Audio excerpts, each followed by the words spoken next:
Halo Bapak Ibu semuanya, ketemu saya lagi dengan Dr. Roni Tamba di channel Anak Sehat dan Berkualitas.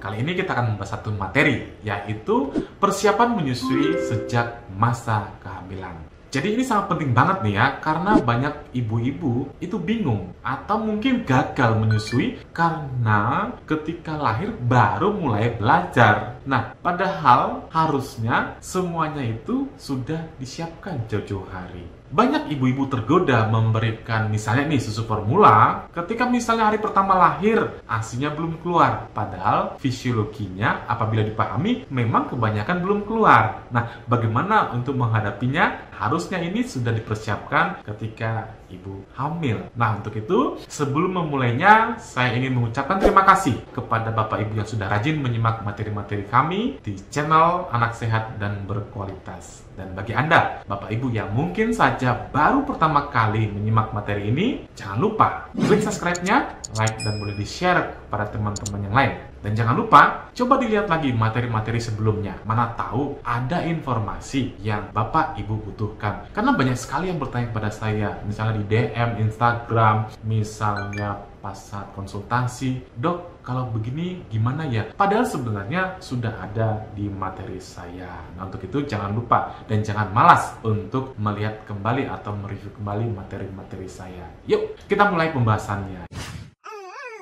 Seperti tadi yang saya bilang, bahwa persiapan menyusui itu harusnya diberikan sejak masa kehamilan. Supaya apa? Supaya kita atau ibu-ibu itu bisa mengerti bagaimana sih persiapan yang baik. Bagaimana menghadapi kalau misalnya ada masalah. Untuk itu, bagaimana tipsnya? Yang pertama adalah belajar realistis ya. Belajar bahwa memang dalam setiap proses menyusui itu pasti ada masalah. Tidak akan mungkin berjalan mulus-mulus saja. Jarang sekali ada ibu-ibu tidak pernah berhadapan dengan masalah dalam proses menyusui. Untuk itu perlu kebijakan orang tua bagaimana caranya menyikapi jika ada masalah ini.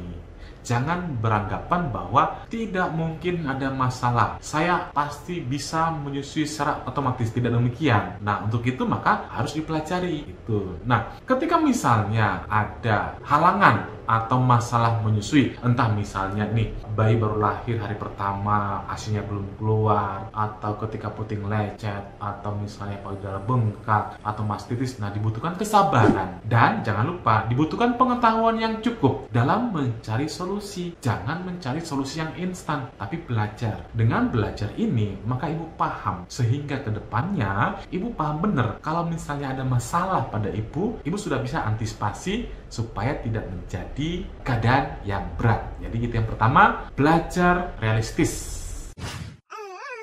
Yang kedua adalah coba ibu mencari figur ibu-ibu yang berhasil menyusui. Ibu yang tadi jadikan sebagai motivator, sebagai apa ya istilahnya ya, model, role model kita dalam menyusui. Jangan lupa mungkin jalin komunikasi, bertanya bagaimana pengalaman si ibu tersebut dan bagaimana kiat-kiat atau tips-tips dalam keberhasilan menyusuinya. Jadi rajin-rajinlah komunikasi dengan beliau. Dan jangan lupa juga, ibu sekarang kan zamannya IT ya, teknologi, ada namanya WhatsApp group, ada grup-grup yang namanya online. Nah, silahkan ikut bergabung. Nanti di sana ibu dapat menyimak materi-materi atau ada ilmu-ilmu yang mungkin sangat berguna bagi ibu. Nah, tips yang ketiga adalah ikut kelas persiapan menyusui. Biasanya yang paling bagus itu adalah ikut kelas pada saat ibu hamil. Jangan setelah keluar bayinya, jangan setelah melahirkan. Karena banyak problem namanya menyusui itu justru terjadi minggu-minggu pertama setelah bayi lahir. Kalau misalnya nanti kelasnya diikuti setelah bayi lahir, maka ada beberapa proses yang ketertinggalan. Nah, untuk itu pada saat hamil merupakan momen yang paling pas. Kalau biasanya di rumah sakit tertentu itu ada kelas yang namanya menyusui reguler, biasanya itu offline atau tatap muka. Nah, sekarang kan musim pandemi, maka kelas online bisa menjadi opsi. Opsi misalnya jika kelas tatap muka tidak ada, atau misalnya ketika ibu bekerja, sembari bekerja kelas online, silakan ikut bergabung di dalamnya. Tips yang berikutnya adalah rajin cek kehamilan. Nah, dengan rajin ngecek kehamilan, di samping ibu memastikan janin yang ibu kandung ini sehat, ibu juga bisa diskusi dengan dokternya, ya, diskusi ringan nih terkait dengan proses menyusui. Nanti biasanya dokternya akan senang dengan adanya diskusi tersebut. Jangan lupa juga jalin komunikasi atau hubungan yang baik dengan konselor menyusui. Ingat, minimal selama ibu hamil satu kali, ya, minimal satu kali ketemu dengan konselor menyusui, walaupun idealnya 2 kali. Ketika misalnya ibu ketemu dengan konselor menyusui, yuk diajak suaminya, diajak juga keluarga yang lain, supaya semua yang serumah itu bisa sepaham terkait dengan proses menyusui. Terus tips yang lanjut adalah mulai cek dan recheck tempat ibu akan melahirkan, ya. Ini juga penting banget nih, karena memang ada rumah sakit yang sangat mendukung proses menyusui. Biasanya kalau di kalangan ibu-ibu sekarang itu katanya pro ASI. Nah, ini juga sudah mulai ibu searching, lihat-lihat. Nah, bagaimana cara melihatnya? Nanti pada materi berikutnya akan saya paparkan ciri-ciri rumah sakit atau vaskes yang pro ASI. Atau misalnya tips yang bisa ibu lakukan adalah coba sharing pengalaman dengan ibu-ibu yang melahirkan di tempat A, tempat B, tempat C. Bagaimana pengalaman mereka? Bagaimana dukungan vaskes tadi terkait proses menyusui? Apakah ada dukungan yang penuh atau cuek dan lain sebagainya? Itu juga menjadi pertimbangan bagi ibu semua. Namun demikian, jangan lantas terpaku pada hanya di sana. Kalau nggak di sana tidak bisa. Nah, ini juga berbahaya karena kita harus sesuaikan dengan jarak dari rumah ke tempat vaskes tadi dan juga budget kita. Jangan sampai misalnya rumah sakitnya jauh banget, bisa saja kontraksi ibu itu dimulai kapanpun, bisa tengah malam, bisa pas kapanpun deh. Jarak itu juga harus menjadi pertimbangan ibu. Berikutnya adalah rencanakan cuti melahirkan yang baik. Nah, biasanya kan cuti itu 3 bulan, ya, 1 bulan sebelum lahir dan 2 bulan setelah melahirkan. Nah, ini gunakanlah waktu cuti ini untuk membangun proses menyusui yang baik. Perlekatan dan juga posisi menyusui yang baik ibu harus kuasai, dan si bayi juga bisa menyusu secara baik juga. Jadi puas-puasin deh selama cuti ini untuk menyusui bayinya. Jangan langsung berpikiran, oh hari pertama atau minggu pertama langsung pumping untuk stok nanti kalau misalnya kerja. Jangan dulu berpikiran demikian. Nanti untuk urusan ASI perah untuk stok itu ibu bisa lakukan 2 minggu sebelum ibu kembali bekerja. Jangan lupa juga di kantor dicek apakah ada fasilitas yang bisa mendukung ibu menyusui, atau minimal ada ruang untuk memerah ASI dan juga misalnya ada